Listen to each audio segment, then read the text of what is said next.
Word of God this morning.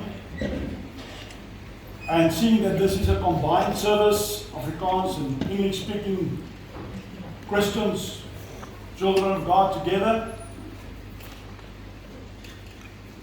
I'm going to preach in Afrikaans. Amen.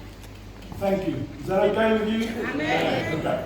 I'm going to stick to Afrikaans. It's difficult to preach in Afrikaans and then in English. And so I've handed out my sermon notes to all the English-speaking people. Did you receive it? Do you have a copy? Okay. So thanks for that, and I would invite you to follow with me. It's written out word for word so you can follow and not be left out this morning. But I thought about this and I thought it would be proper to just stick to one language, and in this way you guys can share with us. So thank you for allowing me. So ons spreek in Afrikaans vanmôre. Die Afrikaanse mense sê dankie tog. Waar is julle nou? Julle kan nie so stil wees nie, anders gaan ek oorslaan in Engels. Johannes 3 vers 16. Want so lief het God die wêreld gehad, dat hy sy eniggebore seun gegee het, sodat elkeen wat in hom glo nie verlore mag gaan nie, maar die ewige lewe kan hê. En daarop moet jy sê amen, amen. For God so loved the world that he gave his only begotten Son, that whosoever believeth in him should not perish, but have everlasting life. Powerful scripture. Kragvers. Vanoggend gemeente, ek voel eintlik in 'n mate totaal onbekwaam om met jou te praat oor die onderwerp wat die Here op my hart afgedruk het. Ek voel regtig, ek bid dat die Heilige Gees die woord gaan oordra. Dis om te probeer, soos om te probeer om die heelal te beskryf. Die heelal is so groot. Ons as mens, die mensdom het nog net so 'n stukkie van die heelal ontdek. En nou wil jy die heelal probeer beskryf. Dis so groot hierdie onderwerp is wat ek vanoggend met jou wil deel, en ek bid so dat die Heilige Gees sal kom en vir jou insig gee. Jy wat in die bank is, bid vir my. Ek bid so dat die Here aan die einde van die boodskap, dat ek en jy ietsie meer sal verstaan van die onderwerp as wat ons van tevore verstaan. Dis my gebed. Maar dit is so 'n groot onderwerp dat ek eintlik totaal onbekwaam voel vanoggend. Gedurende hierdie week wat verby is, het ons, dit staan bekend as Heilige Week, en ons het die gebeure gevier, wat in Jesus se lewe, alles wat in Jesus se lewe afgespeel het die laaste paar dae voor sy kruisiging. Onthou, ons het daaroor gesels, en ons het begin met Palm Sondag, en in die week het ek vir jou stukkies gegee en gesê, lees die verhaal, wat het gebeur die dae voor Jesus se kruisiging. Terwyl ek lees, hierdie gedeeltes weer deurlees, het daar een spesifieke gedeelte net weer opnuut vir my uitgespring en my diep in die hart getref. En ek wil dit vir jou lees. Markus 14 vers 32. Toe kom hulle in 'n plek waarvan die naam Getsemane was. En hy sê vir sy disippels, sit hier onderwyl ek gaan bid. En hy neem Petrus en Jakobus en Johannes saam met hom, en hoor nou mooi, en begin ontsteld en benoud te word. Vers 34. En hy sê vir hulle, my siel is diep bedroef tot die dood toe. Bly hier en waak. My siel is diep bedroef tot die dood toe.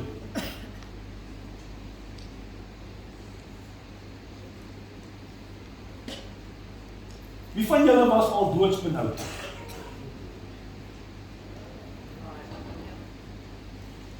Wie van julle was al doodsbenoud?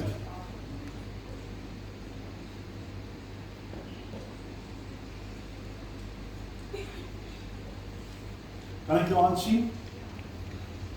Baie hande. So daar was vir julle al 'n situasie waar jy doodsbenoud gevoel het. Is dit so? Toe ek en Lizet nog in Doringpoort gebly het iemand een aand by ons kamervenster probeer inbreek terwyl ons op die bed lê en slaap. En ek en Lizet het ons amper doodgeskrik. Waar is my vrou? By dit Lizet? Hier lê jy slaap in jou kamer, veiligheid vir jou kamer in die middel van die nag. Niemand probeer by jou kamervenster in jou huis inbreek. Ons het ons moeg geskrik. Weet julle wat? Ek onthou nog die angs wat ons beleef het weke na die tyd. Daai doodsbenoudheid. En ons het wakker geskrik daarna vir die geringste geluidjie in die huis as jy wakker. Weet julle waarvan ek praat? Het jy al so ondervinding gehad? Julle weet dit. So wanneer mens in doodsgevaar verkeer, ouens, dan is jou siel doodsbenoud. Jesus sê vir sy disippels, my siel is diep bedroef tot die dood toe. Lukas in sy evangelie, as jy dit gaan lees, hy brei 'n bietjie uit op hierdie wat met Jesus gebeur het. Lees saam met Lukas 22 vers 44.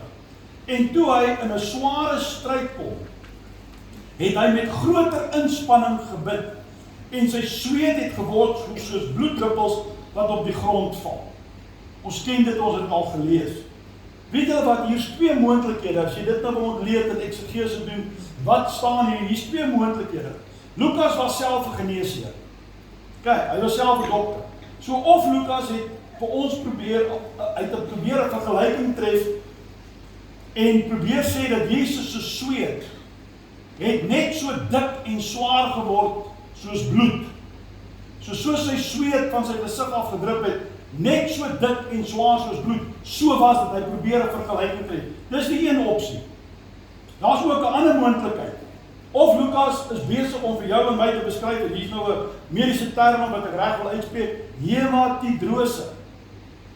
Daar's so 'n mediese kondisie, as ek dit nou reg het, hematidrose. Is 'n mediese kondisie, ouens, wanneer die klein bloedkapillêre in die sweetkliere as gevolg van geweldige emosionele stres en angs, dan bars dit. En dan sweet jy letterlik bloed. Daar is ook so 'n toestand. Die hoofsaak vir my hier is dat ons moet raak sien die uiterste angs en die fisiese intensiteit wat Jesus in daai oomblik beleef het. Dis hoe ek vir jou gesê het jy al so 'n ondervinding gehad. Jy weet, jou hart klop in jou keel, jy ken daai gevoel. Hierdie was net soveel erger. Getsemane beteken letterlik oliepas. Dis wat Getsemane betref. Beteken. En net soos olywe onder geweldige druk geplaas word om die olie uit te bring, so was Jesus onder geweldige geestelike en emosionele druk. Letterlik daai druk, dat sy liggaam fisies op hierdie druk gereageer het. Kry daai prentjie, so olyfpad jy pers om my olie uit te kry. Dis wat daar gebeur het in die tuin van Getsemane. En hier is vir my die ding. Jesus was heeltemal bewus van wat op hom gewag het. Jesus het geweet wat met hom sou gebeur. Kom ek lees dit vir jou. As twee gedeeltes, Matteus 26 vers 2. Net nou 'n stukkie water vat.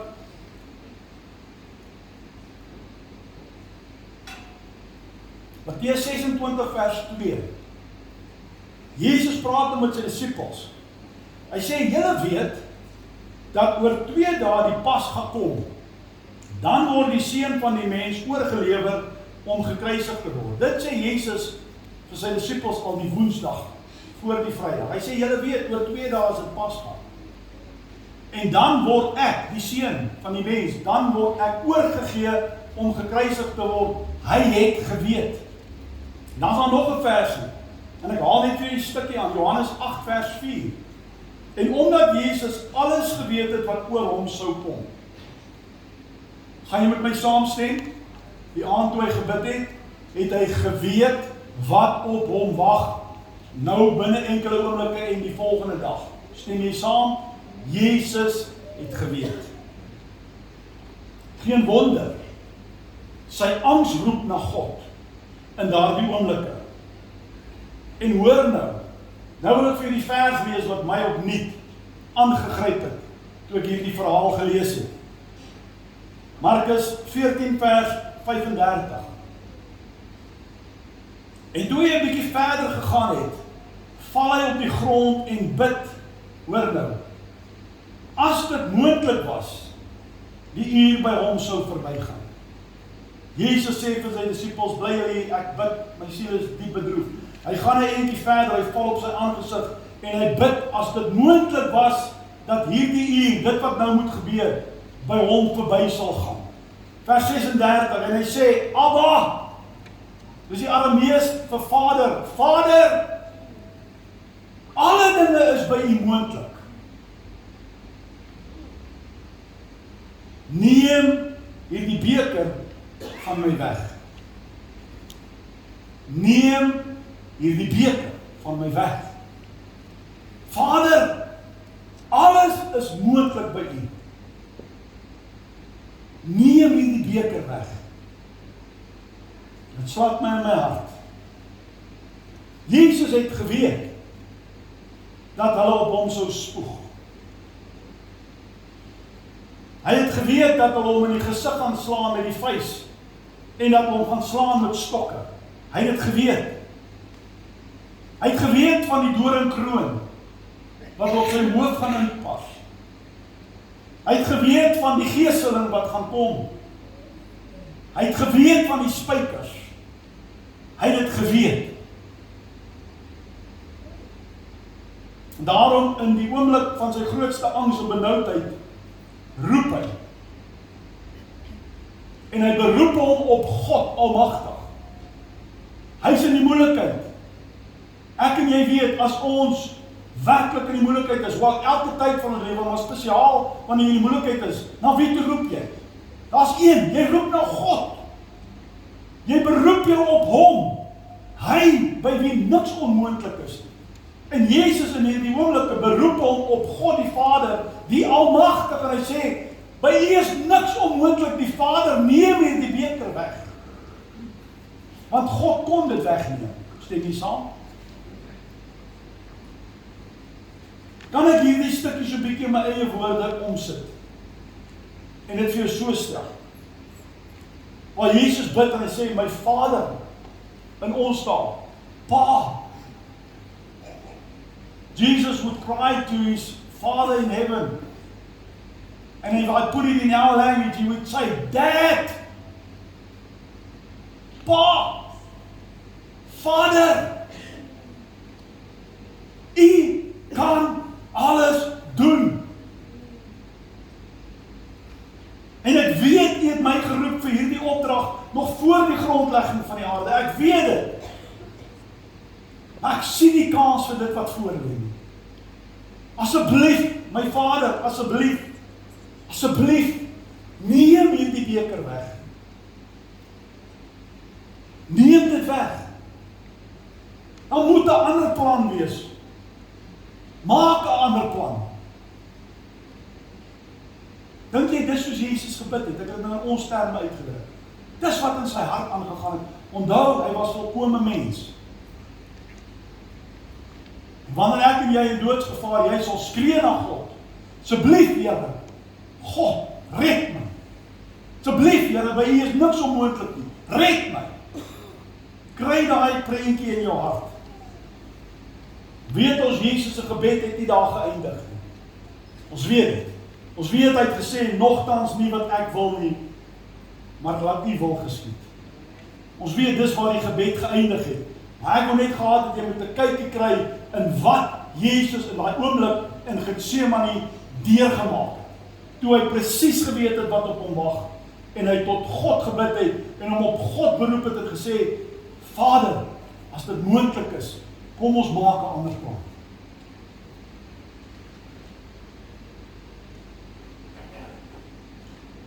Kan ek dit nog nader trek? Ek wil nou oor die Paas praat. I want to speak to the dads. Pa, vat dit vir jouself. As jou seun in doodsgevaar verkeer, en dit is totaal binne jou vermoë om jou seun te red, sal jy dan net toekyk en niks doen nie? Kom antwoord my. Marnus, Hannes, was nie manier nie. Pieter, saam.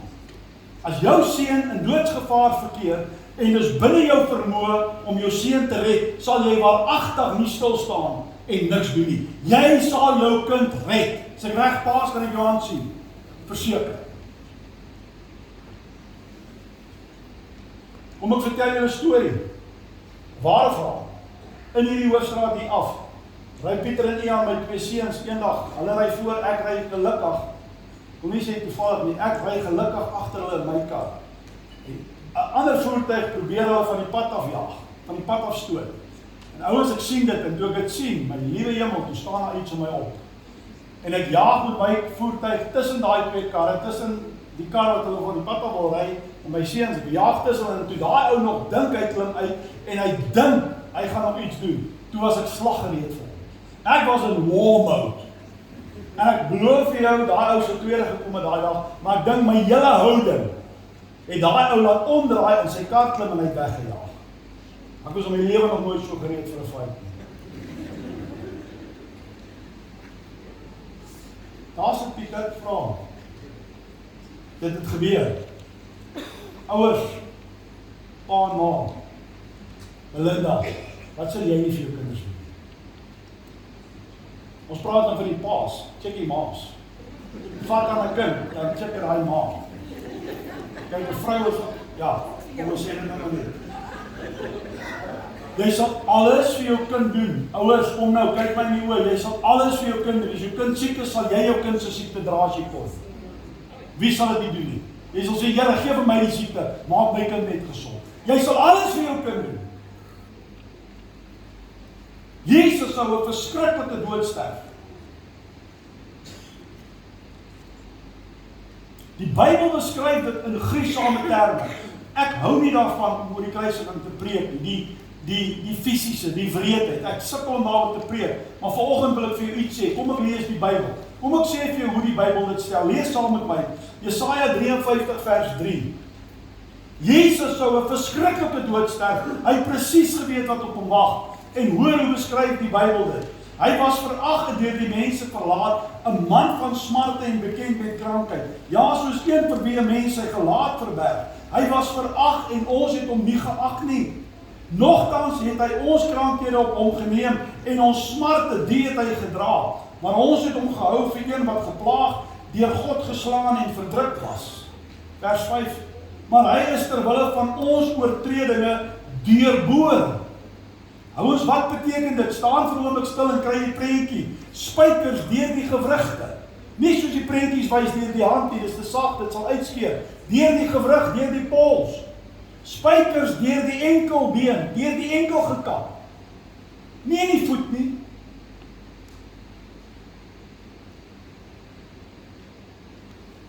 Swak jy jou enkel, dan kan jy nie op jou voet trap nie. Die kruisiging was so beplan, dat die persoon aan die kruis eintlik stadig versmoor het. Die persoon is uitgestrek, die persoon het gehang. En as jy so hang met jou hele gewig, jy kan nie asemhaal nie. So wat moet gebeur? Elke keer wanneer jy asem wil haal, moet jy jouself deur die kruis opstoot. En daar spykers deur jou enkels gekap. So elke asemteug was 'n bewuste besluit van nog pyn. Net om asem te haal. Kry die prentjie. Terwille van ons ongeregtighede, jy en ek as mens, sondaar, terwille van ons, is hy verbrysel. Luister na die woordkeuse, verbrysel. Hy's in stukke geslaan. Flat into pieces. Dis wat dit beteken. Ouers, jy weet die sweep, die cuts. was gevleg en in die touwtjie was been en yster ingevleg. So wanneer jy geslaan word, skeer dit stukke vleis uit die liggaam uit en die spiere, dit beskerm die spiere onder. Dit skeer dit uit.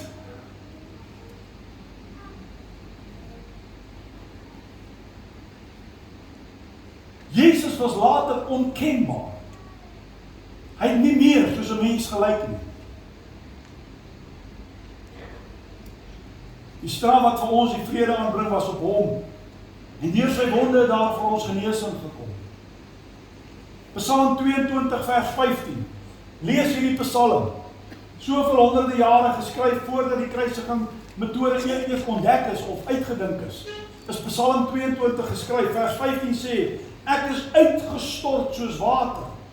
Al my beendere raak los. Weet wat beteken dit? As jy uitgestrek is aan die kruis, jou pootjies gaan uit, jou bene gaan uit pootjie uit.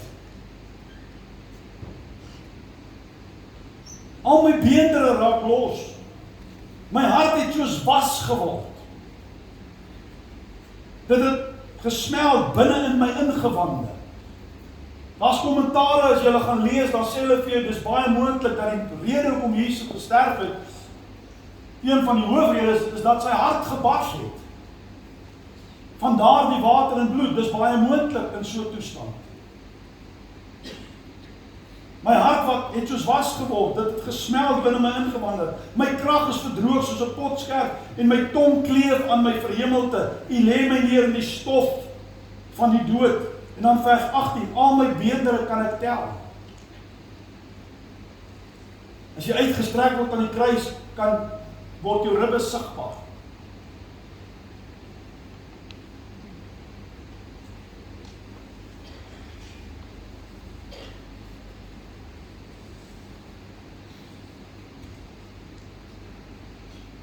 Jesaja 52 vers 14 sê die volgende: Soos baie hulle ook nie verstom het, so misvorm was sy voorkoms.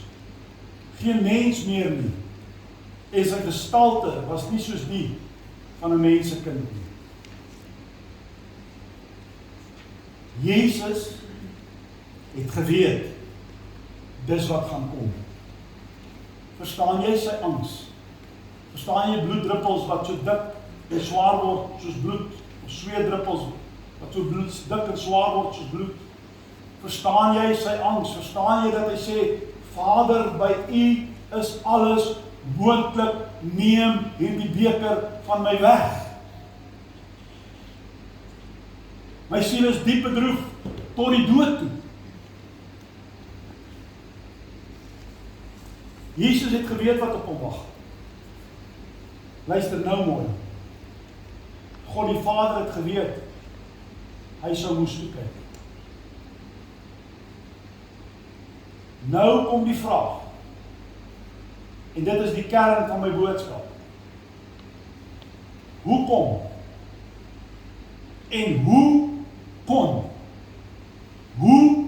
kon 'n liefdevolle Vader, die Almagtige, by wie niks onmoontlik is nie, hoe kon hy net toekyk en niks doen nie? Dis die vraag. Ek het nou vir jou gesê, pa, sal jy toekyk as jou kind in doodsgevaar is en dis binne jou vermoë om jou kind te red, sal jy net toekyk en hom nie help nie? Onmoontlik. Nou is die vraag, hoe kon God net toekyk? Hy's almagtig om die hele situasie te verander. Hoe kon hy net toekyk en toelaat en niks doen nie en nie Jesus in die oomblik sy eniggebore seun red nie? Hoe kon hy dit nie doen? En hoekom nie? Het jy al daaroor gedink?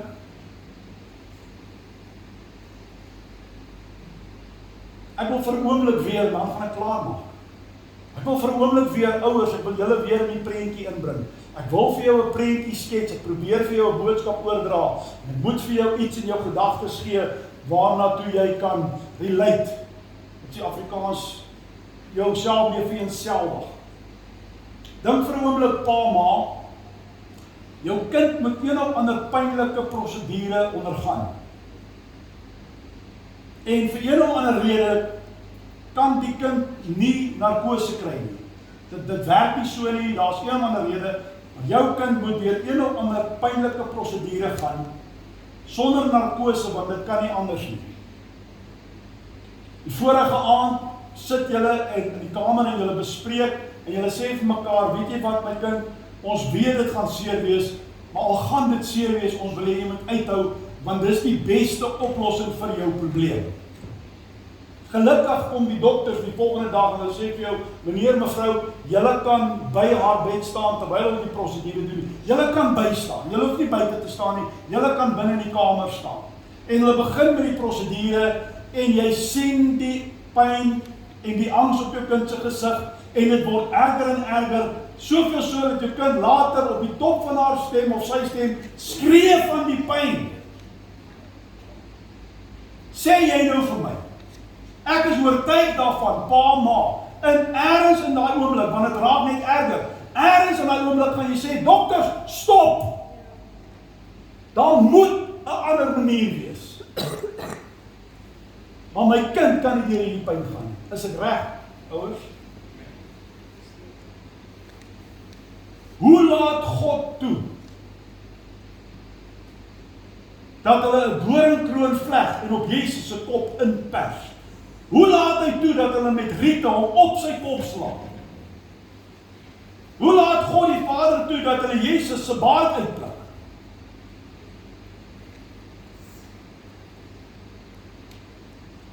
Hoekom gryp God nie? Hy's daar, hy sien. Wanneer gaan hy ingryp? Tot hoe ver gaan hy uithou? Hoekom gryp hy nie in nie? Hoekom stuur hy nie 12 legioene engele en delf almal van die aarde af in daai oomblik? Hoekom doen hy dit nie? Hoekom maak God nie 'n ander plan nie? En as jy dit so na my kyk, dan wil ek roep, Vader, hoekom gryp jy nie in nie?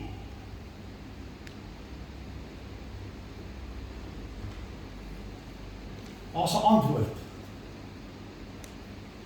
Wie wat sy antwoord? My liefde vir jou, o mens. My liefde vir jou, o sondige mens.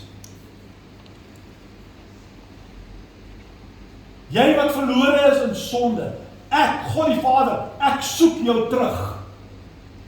Ek het jou gemaak, jy is myne, ek soek jou terug. Sonde het jou weggevat, skeiding gebring, ek soek jou terug, my kind.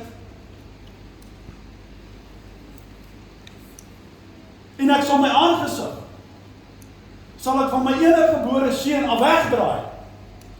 Ek sal hoor in sy donkerste uur, ek sal hoor hoe my seun roep, my God, waarom het U my verlaat? Ek sal dit hoor, maar weet jy wat, ek sal nie ingryp nie, en ek sal niks verander nie, want my liefde vir jou, o mens, stop my nou, om nou in te gryp en hierdie saak te verander. Verstaan dit vanmôre. Verstaan dit vanmôre.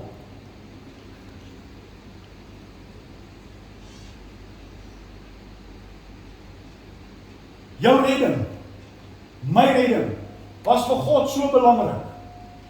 Hy het gekyk tot op 'n punt, en toe draai hy sy aangesig weg.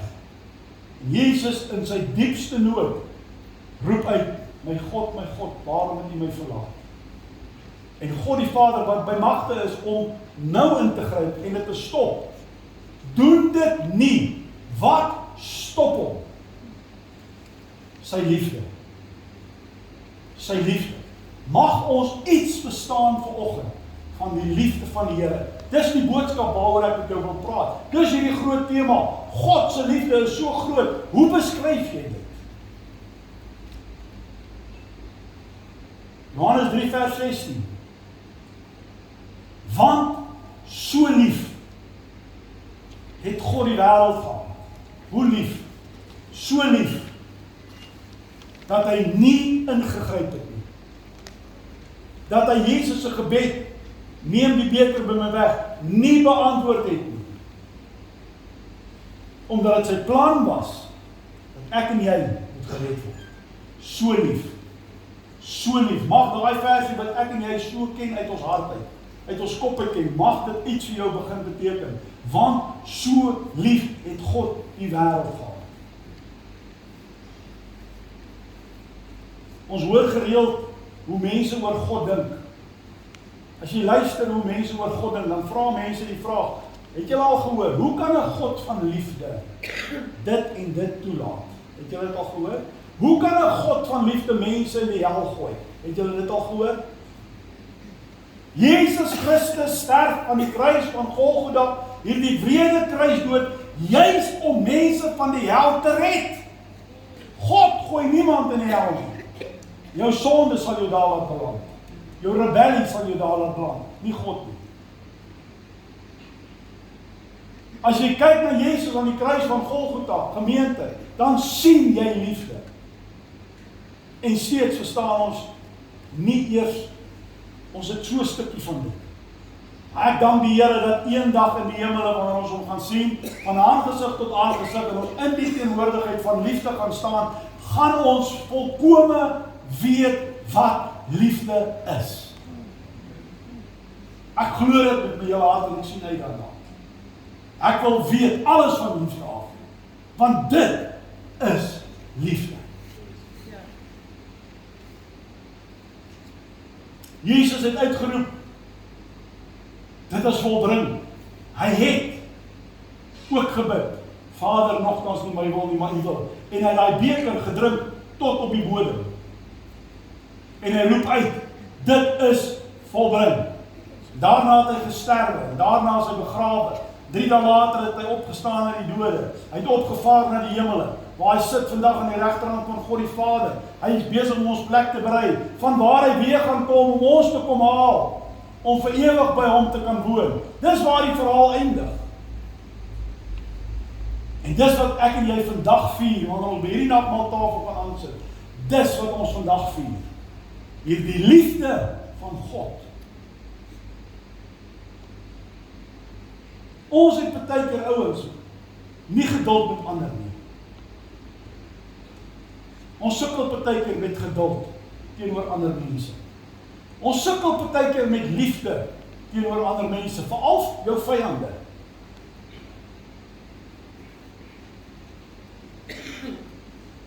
Ek was gereed om daardie ou wat Pieter en Ian wou leed aan doen, ons kan gegaan het tot die einde toe. Verstaan julle? Ek weet dis wat in jou opstaan, jy kan dit nie, dit is jou kind. Maar Jesus sterf vir sondaars. Hy sterf vir mense wat hom vyhandig is. Hy sterf vir die een vir wie jy baie keer nie geduld voor het nie. Ook vir hom en ook vir haar. Maar so ook vir jou en my. Dis my boodskap. Ek het 'n paar praktiese dinge ingegooi om vir jou 'n prentjie te gee, om iets te probeer verstaan van hierdie liefde.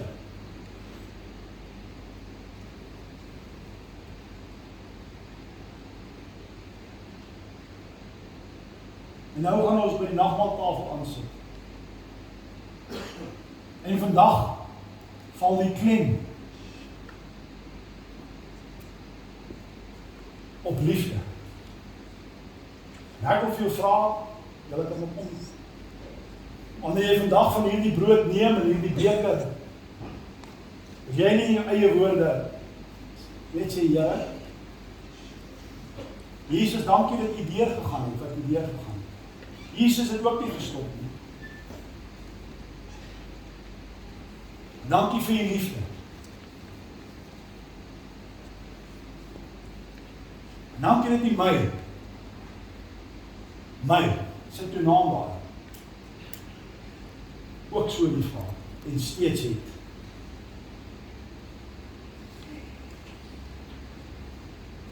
Jesus is vir jou gekruisig.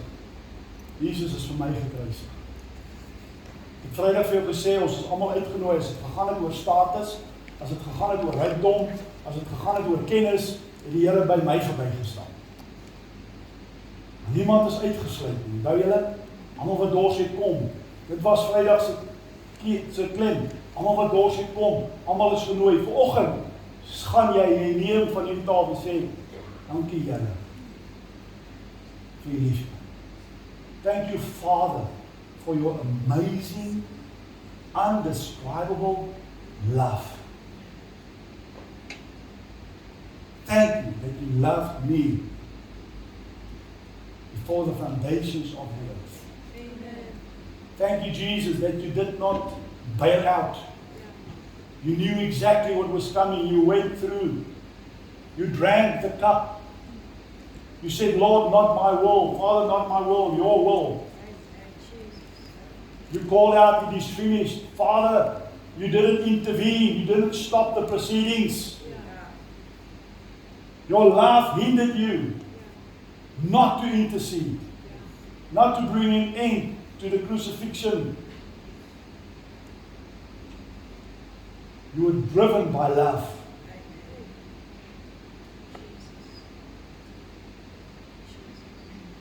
Wil jy nie net vir 'n oomblik daar wees nie? There where you are. Just close your eyes and for a moment say thank you, Father. Thank you, Jesus. This is true love. Unconditional.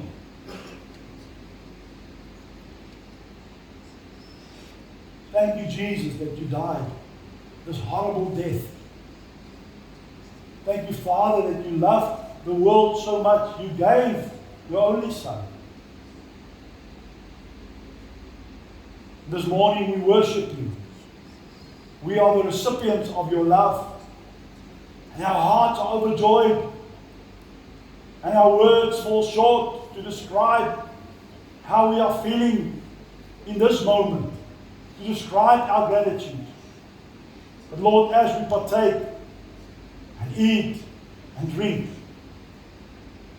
see that we have a thankful heart and we rejoice in the cross of Calvary, the Lamb that was slain. All the glory and the honor we bring unto your holy name.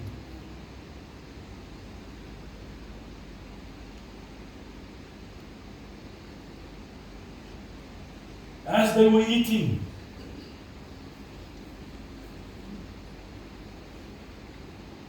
the Lord's Supper, on the Thursday night before the Friday, Jesus took bread, blessed and broke it, gave it to the disciples and said, take and eat it. This is my body. Then he took a cup, and after giving thanks, he gave it to them and said, drink from it, all of you, for this is my blood that established the covenant. It is shed for many for the forgiveness of sins. But I tell you, from this moment I will not drink of this fruit of the vine until that day, when I drink it in a new way in my Father's kingdom with you. And after singing psalms, they went out to the Mount of Olives. Jesus told his disciples, take and eat, take and drink. And this is Holy Communion, the sacrament of the Holy Communion. And we are going to take and we are going to eat. And let the focus be on him and his love. Is it fine? Can we eat and drink together? We're going to hand it out.